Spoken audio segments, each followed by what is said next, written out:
Go ahead, start. Okay, great. Welcome everyone. Good afternoon. My name is Yatin Chu. I'm the president of Asian Wave Alliance. I want to welcome you to our Queens Candidates Forum on this beautiful Sunday. First, I want to thank Quay Luck Enrichment Center here. Kevin, the owner, is generously letting us use the space. We really depend on the donation of people in the community to help out with our events because we are a grassroots organization. We're all volunteers here. The second thing before we go into the actual forum questions is I want to share with everyone that with the exception of the first question, which was shared with all the candidates in advance, all of the other questions were not discussed, not shared with any of the candidates that are participating, only with the leaders of Asian Wave Alliance. Guaranteed. Guaranteed, right? Good. But you know, I think all of you are active members of the community, so the questions are things that I would expect all of you are up on, so it should not be a surprise. With that said, the format will be, we'll allow 1 minute for the first question, and thereafter we will allow up to 90 seconds as a response. And we have Amy here who is going to be timing. Amy is by the doorway timing. And for everyone else, the first panel we have is District 19 in Queens. These are all Democratic primary candidates running for the seat currently held by the incumbent Vicky Palladino. We are expecting Judge George Grasso. He is running for the Queens DA. We also invited Melinda Katz. She has not confirmed. And then thereafter, we will have District 20 and then District 29. So I think that's all the housekeeping that I wanted to share. And with that, we're going to go into the first question. Questions, we will basically change the sequence so everyone has the opportunity to be the first answer of the question. So with that, we're going to go alphabetical order. We're going to start with Tony Avella, then Christopher Bay, then Paul Graziano. So the first question shared with you is, name one accomplishment of yours that is relevant to District 19 voters. Tony? You know, first of all, that's a great question. And after 8 years in the council, 8 years in the Senate, I really thought about what's the most important thing that I can mention. I could mention protecting my district from overdevelopment. I could mention over millions of dollars brought to the district. But I thought I'd mention something that is not necessarily a victory, but it is sometimes very important to have the continuing battle, the continuing fight. And that is my support, longtime support, for the specialized high school admissions test. I think it's an absolute disgrace that we don't have that. We have the lottery system. But I want the community to know that when I was in the state Senate, I had introduced legislation in this regard.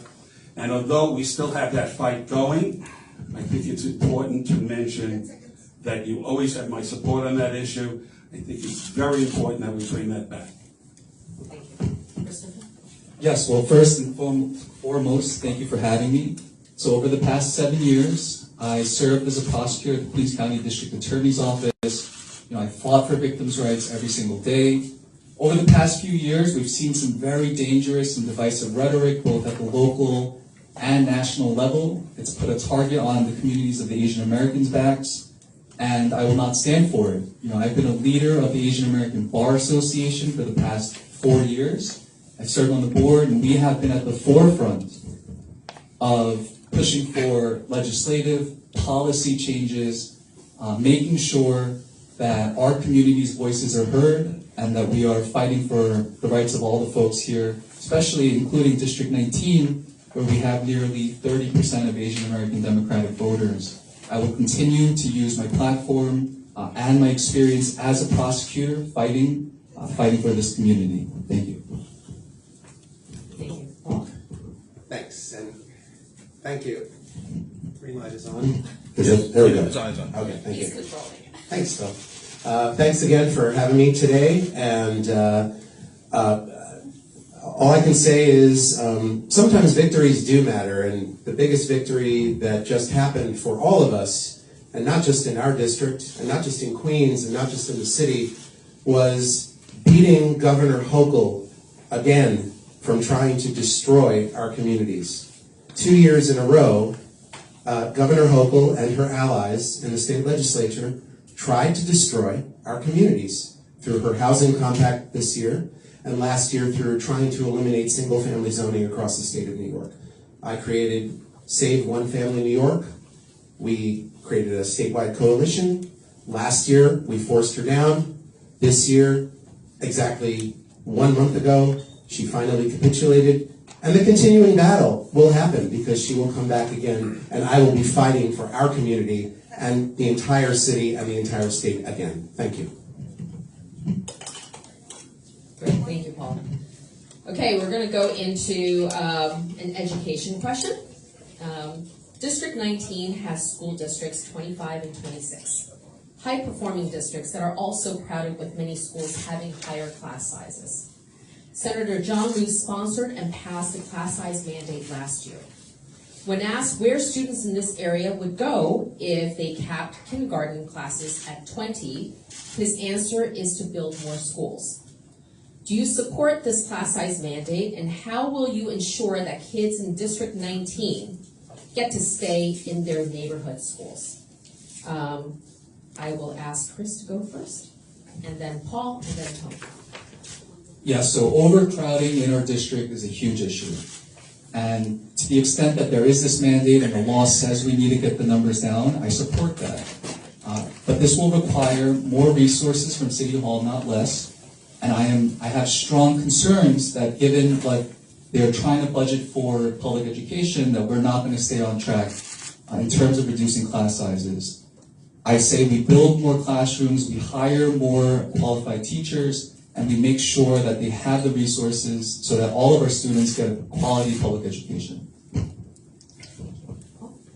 So one of the things that needs to be said, as someone who's a product of schools in District 25, PS 21 in my neighborhood where I've lived my entire life, and then other schools as well, including Bronx Science, which Chris and I both went to.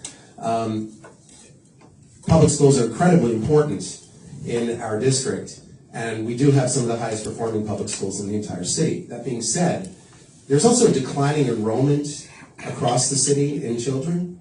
And our district, while it's crowded, is not as crowded as many other districts. So while we do need more school seats, and I've seen many schools, including the school I went to, elementary school, expand considerably. PS 169 in Bay Terrace also expanded dramatically. We have to be very careful where we put those schools. And as a land use expert, it is my prerogative to make sure that those schools, if there are going to be more schools, are going to be placed in the correct locations. Thank you.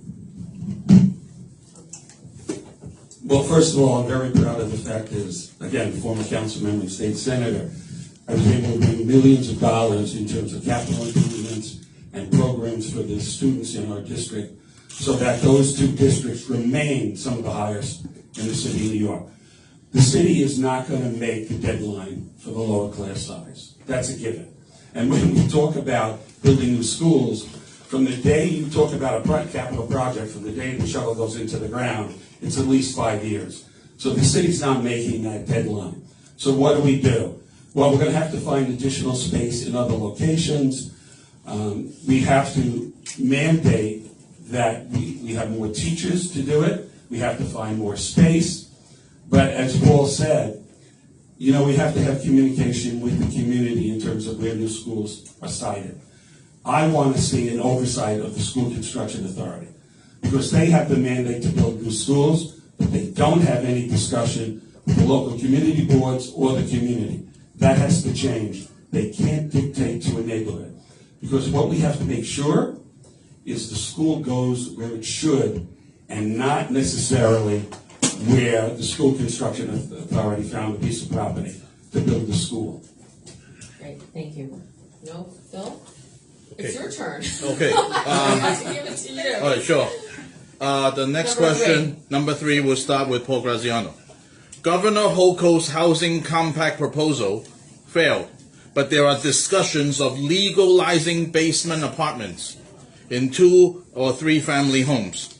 Do you support this? Why or why not? I'll start with you, Paul.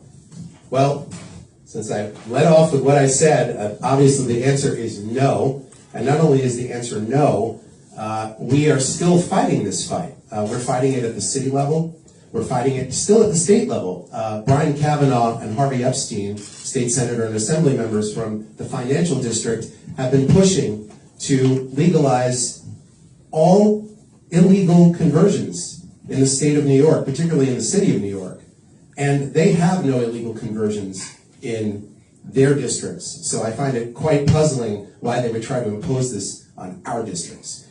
Basement apartments in general and illegal conversions, people die, people get hurt, buildings burn, buildings flood. This is not acceptable. And in fact, the fact that certain elected officials think it's a good idea, they should be examined as to why they believe this is a good idea. This is actually a situation, this is not affordable housing.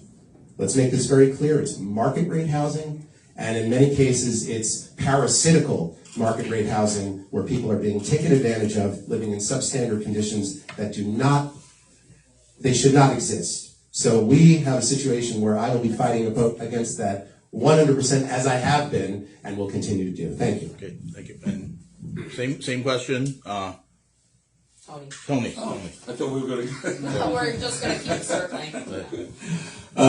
I agree. You know, there's a reason basement apartments were always illegal. They're unsafe. We should not change this. If all of a sudden we were to legalize basements, you're in effect undermining the city's entire zoning code. You're creating not only overdevelopment, but you're overburdening the infrastructure. You're going to overcrowd the schools. This should not be allowed. I fought against this my entire public service career. As some of you may know, I was chair of the zoning committee of the city council, but I was in the council for 8 years. I fought against this then. I fought against it in the state senate. Going back to the city council, I can be a leading voice, given my zoning experience, to stop this from ever happening.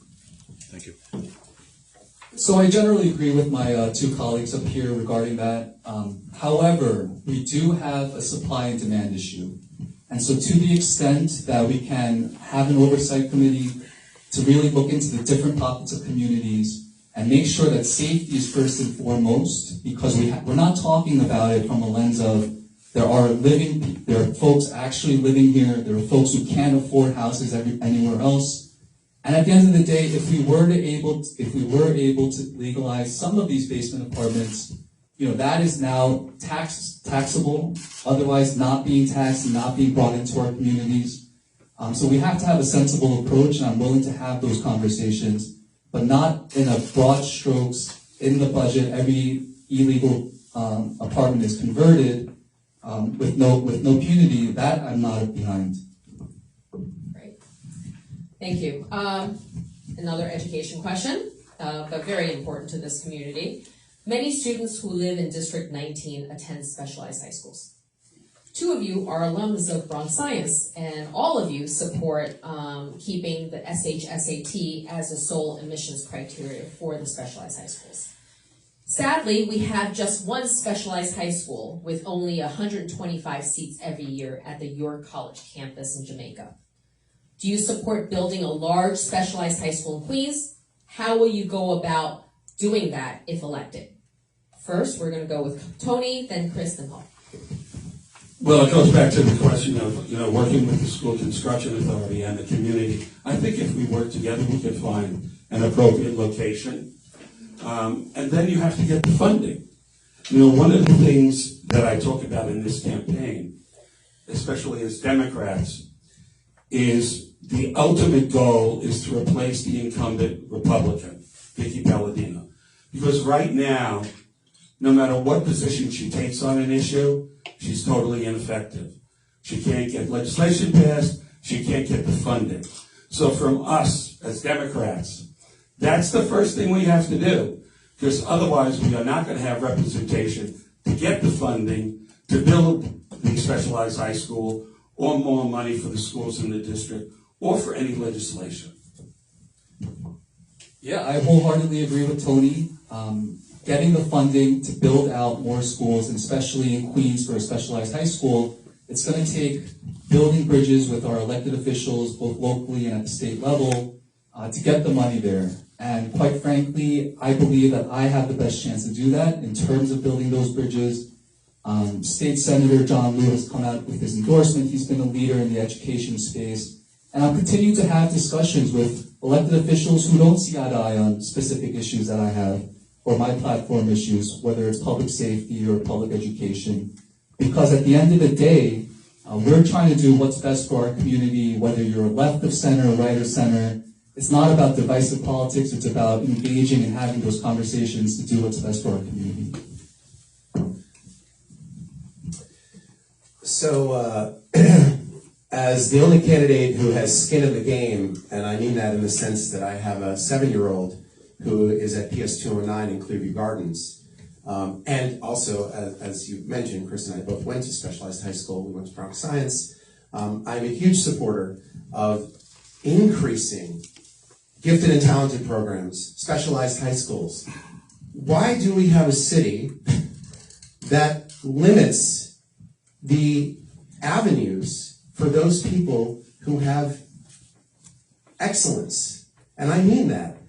Why do we have a situation where Bill de Blasio, our previous mayor, wanted to get rid of the gifted and talented programs? They should be expanding the gifted and talented programs. They should be expanding specialized high schools. It is ridiculous that we have leadership in this city that has been proposing this. I propose to build a specialized high school in District 19, and the location for that school the best location for that school, in my opinion, might be in Fort Totten, where there is a crumbling hospital right now that is landmarked and should be replaced with a brand new state-of-the-art specialized high school for people particularly from Queens and obviously from District 19. Thank you. Okay. This question, Christopher Bay, you start. The incumbent council member, Vicky Palladino, has expressed strong sentiments about the drag queen story hours and said she will not fund schools that bring in this program. Do you think this program should be in District 19's public schools? Will you fund this program? Why or why not? Well, first of all, Vicky, talking about her divisive politics, is the queen of spin. So right now, there are no drag story hours in District 19. But just to be crystal clear to all the parents out there, this is not during school time, school hours, and you're allowed to opt in or you're allowed to opt out. So to that extent, we should be talking about any of these issues, but especially drag story hour, from the lens of the students. If any of these students are having questions about their identity, about anything regarding this topic, we should be talking about it from the sense of, we are here to support you, that we're giving you a platform to even talk about it, to see people, to feel people. And to that extent, I'm not going to tie any funding for specific schools to this issue, because she's making it very political and not thinking about the health of our students. Thank you. Hey, Paul. So again, here's a little story, which is that when this all happened, I actually had a conversation with my then 6-year-old son, who was getting out of kindergarten at the time. And my comment to him was, let me ask you something. What would happen if a man was dressed as a woman reading you stories in school?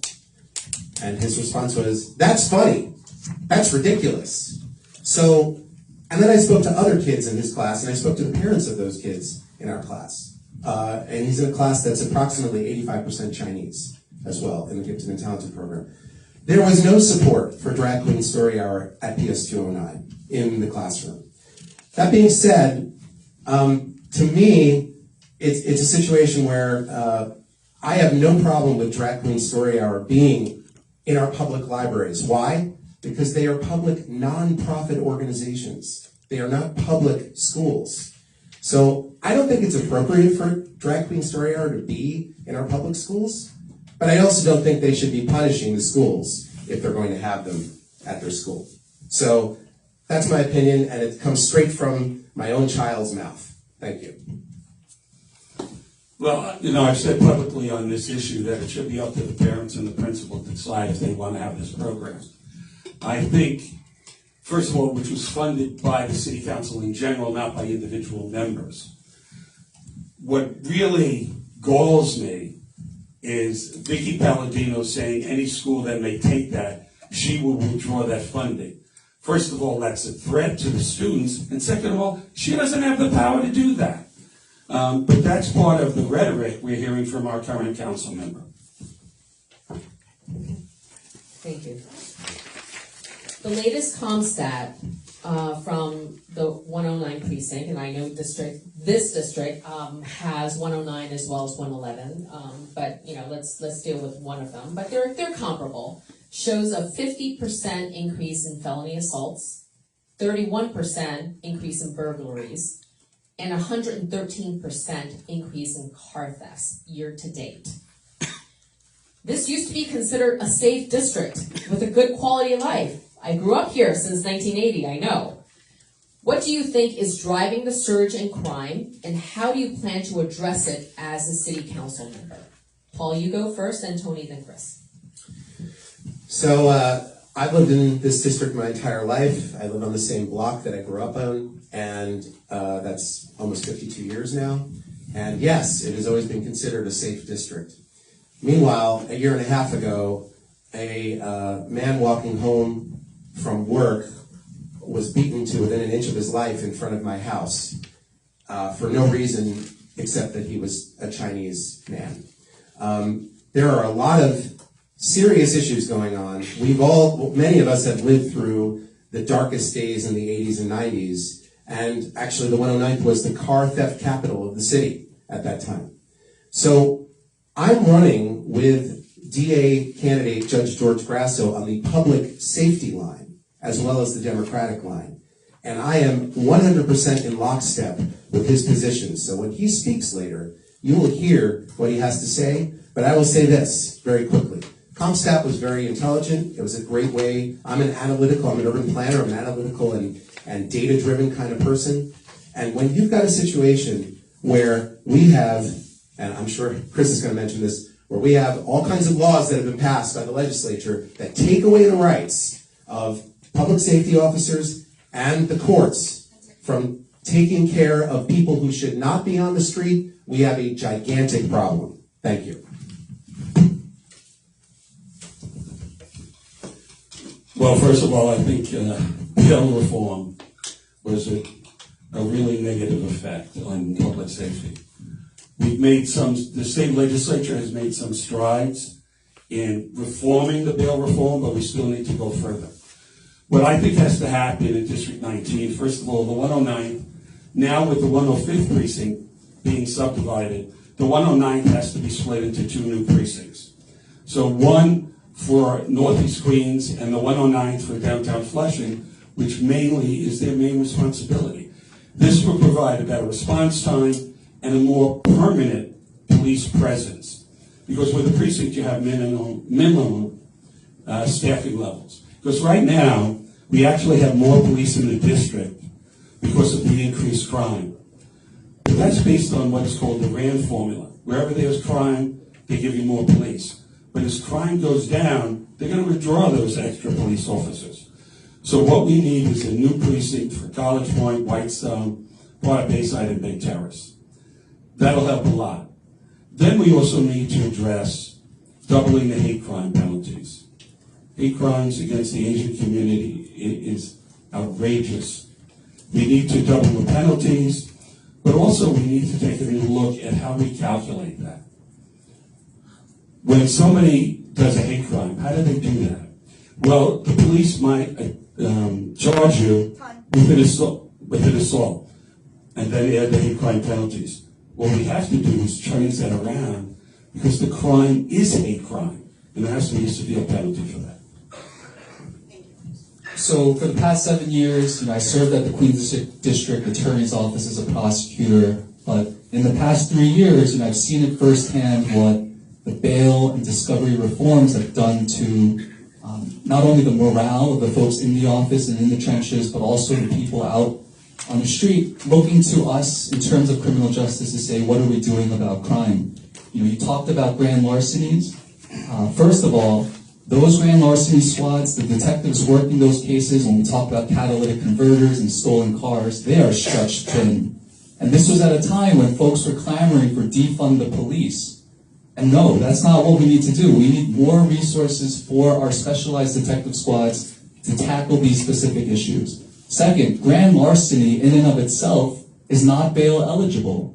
And so when a person steals a car, drives off in a very reckless manner and puts people in harm's way, when they're arrested, they know they can, I've literally seen it on the body cameras of our NYPD officers, arrest me now, it's okay, I'll be out tomorrow. And this reckless abandon for our laws, lack of accountability is absolutely contributing to the crime that we're seeing now. I have the experience when it comes to these specific issues, and again, it goes back to building those bridges with elected officials, because as individual city council members, we're not going to change the law.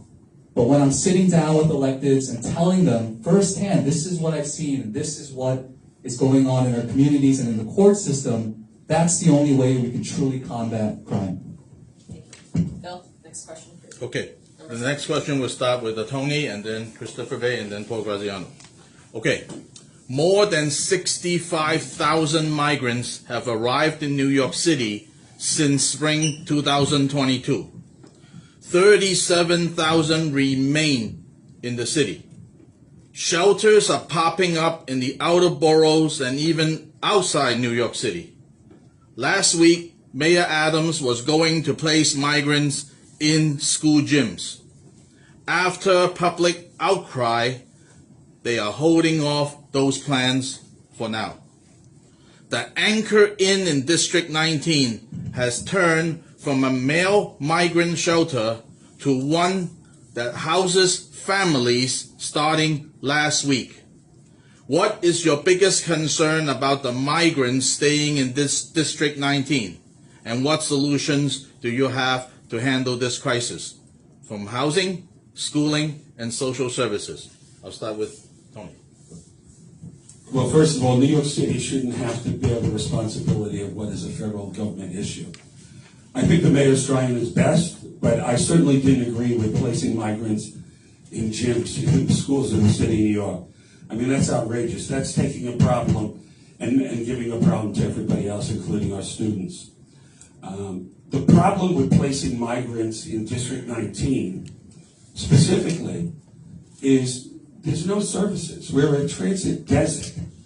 How are these families going to be helped by placing them in a neighborhood where they can't get the services, they can't get transportation to services? District 19 is unique in terms of its location in the city. It's lack of transportation. And it's a middle-class neighborhood. These are not the neighborhoods or communities where the migrants would be better served. So, from my perspective, it's, yes, we need to create affordable and accessible housing, but in locations where, especially if we're going to put migrants in those locations, where they can get the services, not here. I don't say this a lot, but I agree completely with Tony on this issue. First and foremost, we need to be compassionate for the folks who are coming here. But at the same time, does District 19 really have the infrastructure in terms of transportation, the resources and the services to help these folks get on the feet? And the short answer is no. With that being said, Paul mentioned it, and there are empty and vacant buildings throughout New York City. And to the extent that City Hall can really find some buildings that are close to transportation and close to the services that these folks need, we should be fighting for that. And at the same time, Mayor Adams is in a really tough spot where, nationally, he's not getting the support that we need. We are bursting at the seams, it seems like here fiscally in New York City. We need to do something about it, but I'm not quite sure District 19 has the resources and the infrastructure to take it in. Ditto, but I'm going to add to that, which is to say, again, as the father of a 7-year-old in first grade, the last thing I want is to have folks who we don't really have any ID on in close proximity to my child. And again, I'm sure 99% of the folks who are coming are people who are obviously escaping a very bad situation, but it's the 1% that I'm concerned about. That's the first thing I'm going to say. The second thing I'm going to say is the problem we have is our state constitution and our city charter. Our city charter and our state constitution say that anybody who shows up must be granted the ability to get housing. There is no other big city in the United States that has this. So what is the reason that we have busloads and busloads of people being shipped to us is that we are unable, based on our city charter and our state constitution, the way it's being interpreted, to turn people away. So again, while I feel for the folks who are coming here, just like I feel for other folks who have come to New York City, many homeless folks are not from New York City. They have actually come from other places because they cannot be turned away. This is something, if we're a city that's compassionate, we also have to be a city that's fair, and fair to everyone in our city, not just the folks who are coming here looking for assistance. Thank you. Thank you. The proliferation of illegal cannabis shops in New York City, there are 1,500 of them citywide according to Eric Adams, is invading family-friendly neighborhoods. Some of these illegal operations are blatantly located near schools and churches and sell to anybody, including kids. The candy in those stores are targeted at children. What solutions do you propose to rein in these cannabis shops that are operating illegally? Chris, then Paul, then Tony. Yeah, well, the penalties really need to be ramped up. And, you have some of these, I've seen Vicky Palladino put on a little sheriff's jacket and parade in there for a little photo shoot. But that's not really going to get it done, right? We need the landlords to know that they cannot be leasing their space to these illegal cannabis shops. We need the companies that are in those shops fined heavily. We need the administrative code to be beefed up so that the penalties for doing business is just too high for them to really stay in business. And that's just a simple way to go about it. Arresting the folks who work the cashier, that's just not going to cut it. And we really need to ramp up the penalties.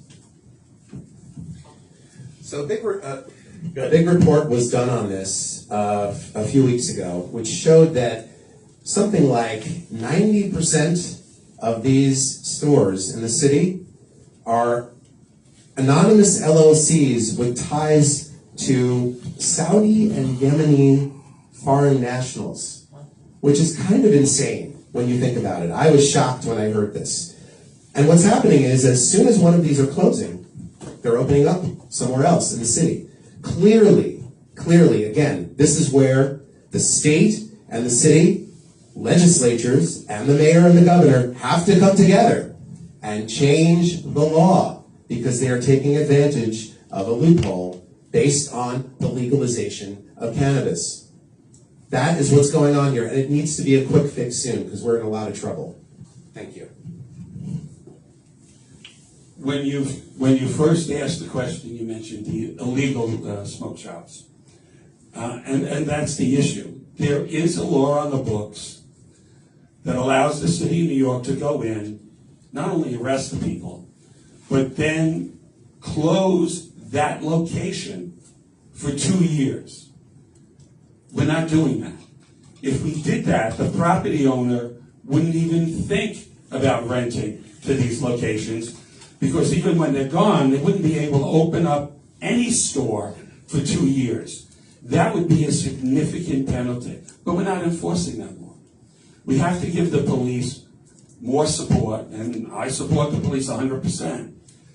The ability to go in, make those arrests, and then the city go after the property owner. And we should have a special task force to do that. I think the mayor just came out with something just recently. It should have been done earlier, but if we give the police the resources, and the city and the Department of Buildings and Consumer Affairs and the other respective agencies, including the Department of Buildings, the ability, we can shut these places down, because the financial burden will then be on the property owner, and that property owner will think twice before ever doing this again, and any other property owner in the city. Next question. Okay. Number 9, And we'll start with Paul, and then Tony, and then Chris. Chris. Okay, here's the question. Mets owner Steve Cohen wants to build a casino at Citi Field, while the state legislators have to first pass the bill to permit development on this state property, led by Assemblymember Aubrey and Senator Ramos. It will then be in the hands of the City Council. Would you support development of a full casino just minutes away from downtown Flushing? If yes, what do you see as the upside for your constituents? If not, what are your concerns, and would there be anything that developers can do to overcome those concerns? Paul. So I'm the head of a group called Save Flushing Meadows Corona Park, and I have been fighting to protect the parkland of Flushing Meadows Corona Park for over 15 years. A decade ago, Tony Avella and I actually, Tony was the lead plaintiff on a lawsuit to stop the former owner of the Mets from building a giant mall on this same property, which is public parkland. And we won that fight. I was one of the 27 plaintiffs. 10 years later, actually 5 years since the court case is over, I am still completely opposed to building on public parkland. Tony Avella stated that he was not against it 2 months ago. Last week he stated he was against it. The problem is, and by the way, I'm the only candidate who was at the town hall meeting with Jessica Ramos on Friday, where I spoke out and said, how can you give the 95th richest man in the world a property that's worth $750 million for free to make $500 million a year on the misery of the people surrounding these communities? This is unacceptable. This is parkland, public parkland. It is all of our property. It is not the property of Steve Cohen. It is not the property of our elected officials. And the elected officials believe that it's their property. They should be thrown out of office. Thank you. First of all, let me make some corrections there. First of all, I initiated the lawsuit with attorneys, pro bono attorneys from the City Club. We then asked community leaders if they wanted to go on it. But I was the lead plaintiff. I attended every court hearing. And I'm proud that we were able to win that fight protecting parkland. The issue here is, before even Steve Cohen, and by the way, I'm a Met fan, but that has nothing to do with it, and it hurts to be a Met fan. You have to, and I told Steve Cohen this directly, right to his face. Before you can even think about a casino, how are you going to address the parkland? Because that was the part of the lawsuit. One, you can't alienate parkland without going to the state legislature. And two, you have to replace parkland acre for acre. How are you going to do that? And until he does that, all this discussion about a casino is mute. Because personally, I don't see how he does it.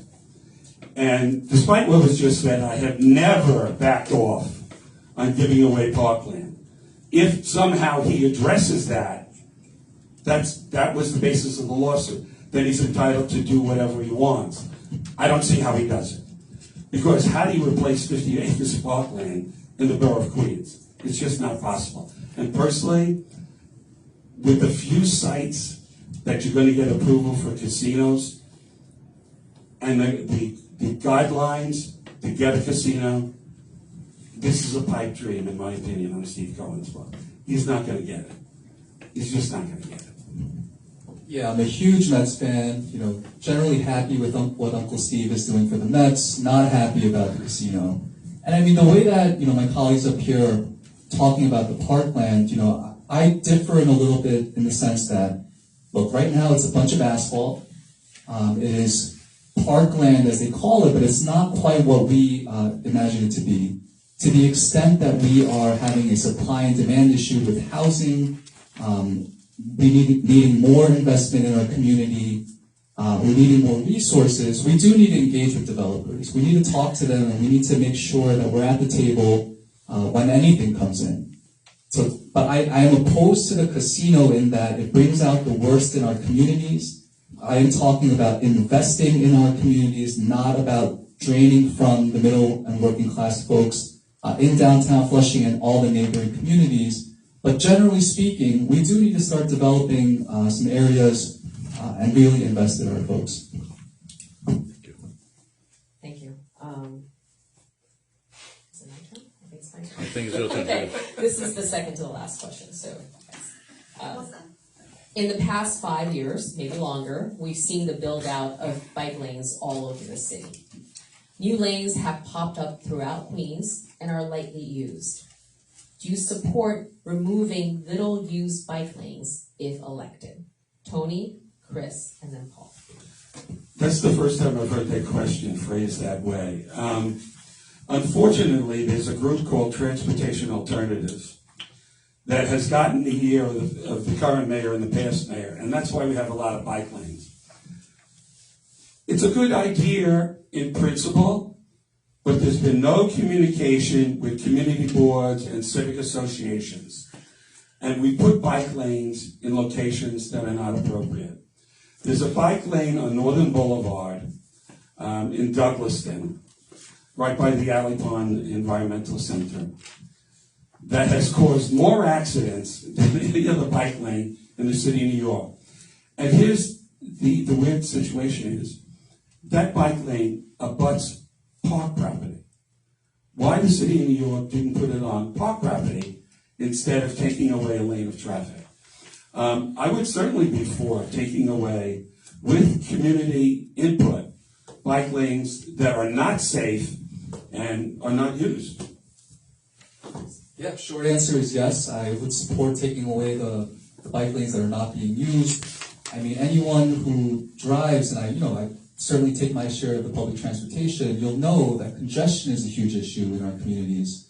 And to the extent that these bike lanes are not being used and utilized, those spaces can be better utilized in other ways. We need more spaces for parking as well. We need more room for folks to drive their cars and buses to pass through. And, we need an agency to kind of do what's the lay of the land to see where we are and what's used and what's not used. And we should start taking away specific bike lanes. So first of all, I want to say I'm a biker. I'm someone who bikes a lot, and have for decades and decades. That being said, what we call the Department of Transportation Alternatives, which is the way it is at this point, because literally Transportation Alternatives people are sitting in at DOT meetings on a regular basis. And I've actually spoken to various council members about this and their staff, and they are shocked that Mayor Adams continues this process that started under Bill de Blasio. This is a private organization, and they're sitting in on all of the meetings with the Department of Transportation.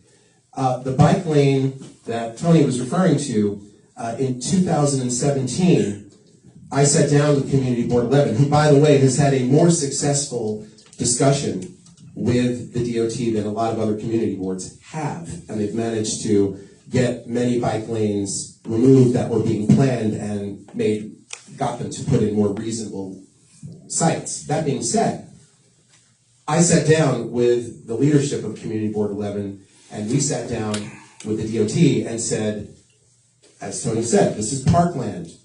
There should be a continuation of what's called Joe Michael's Mile, and bring it around and take it all the way to Douglaston Parkway.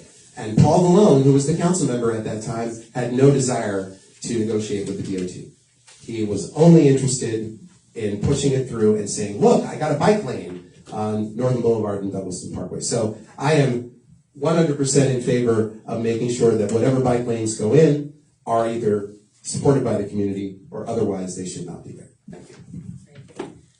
So this is our last question that will close out this panel. And Amy, I'm going to say 1 minute for this. So it's going to be Chris, Paul, and then Tony. Okay. What makes you the best candidate to represent the Asian community in this district? So there are many issues affecting the Asian American community here in District 19, Queens, and New York City. I was born and raised in Bayside. I jumped into public service, but I realized that putting your head down and just doing the work and kind of just fitting into what they want to call us to be model minorities just doesn't cut it. So to the extent that we have to have a seat at the table to truly bargain for and fight for the rights of our Asian American communities, I am the person for that. No offense to the folks up here who've been in the community for a while, a vote for me really would be a vote for the future. I have the experience not only on the public safety side of things, but to truly represent the Asian American community. We talked about the resources for our schools. We talked about the need for legislative changes on the ground and in our criminal justice system. It takes building bridges. And to that end, I am building and continuing to build those bridges with elected officials to really do right by our community. Thank you. So I've lived in my community my entire life. I've literally lived on the same block. And my community is now over 80% Asian American. I continue to live there. I speak with my neighbors. I, as I said, saw a horrific crime against an Asian American man right in front of my house a year and a half ago. People are people. Needs are needs. And the most important thing is to make sure you listen to your community, whatever your ethnicity is, making sure that the needs of those people are met.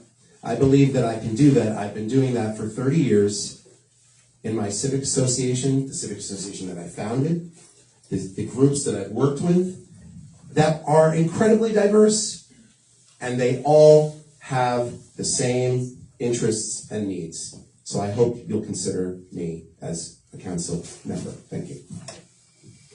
Well, first of all, I want to thank Asian Wave for having this forum. And I know you have a busy schedule, so thank you for having us. Based upon my experience in the City Council and the State Senate, I've worked with many Asian American, Chinese and Korean and South Asian groups. I have funded some of those groups. I've worked on your issues. I have that experience. This is only a 2-year term. There's no room for on-the-job training. You have to be able, January 1st, to hit the road immediately and be able to work on your issues. And I think I have that experience day one, even before, once we win the general election. And by the way, I believe I have the best chance of beating the Republican incumbent. And that, at the end of the day, is the big issue for the Democratic Party and the Asian community, so that you can be effective through me. Again, thank you for having us. Really appreciate it.